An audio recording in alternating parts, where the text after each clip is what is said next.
बोलत बाड़े तना गुमान से, लिहल पंगा महंगा पड़ी मलहन से।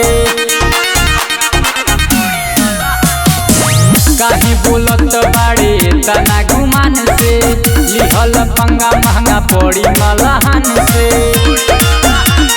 नई रंगदार देखी का बाटे हथिया में, केहू बोली नहीं बोली नहीं बोली ना, केहू बोली नहीं दिन चाहे रतिया में, गोली चलेला की छतिया में। केहू बोली नहीं दिन चाहे रतिया में, गोली चलेला यहाँ छतिया में।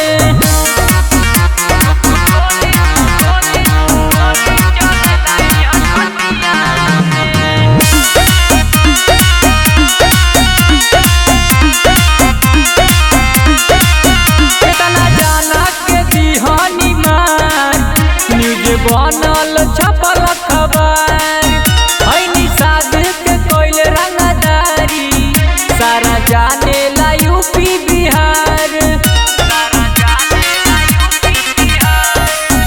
तोके देता नी बताई जनी जइए भुलाई, नहीं रही रहाई नहीं कोई बचाई।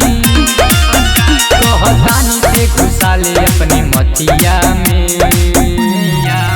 केहू बोली नहीं बोली ना, केहू बोली नहीं दिन चाहे रतिया में, गोली चलेला की छतिया में। केहू बोली नहीं दिन चाहे रतिया में, गोली चलेला यहाँ छतिया में।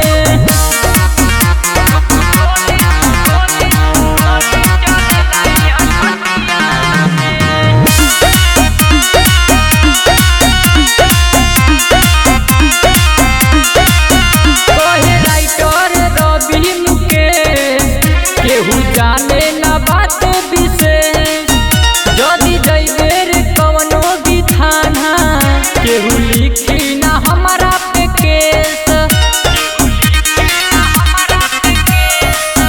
कहे पवन निषाद रहे रोहन निषाद, कहे पवन निषाद रहे रोहन निषाद। रंगदारी लिखल बाटे जतिया में, केहू बोली नहीं बोली ना, केहू बोली नहीं दिन चाहे रतिया में, गोली चले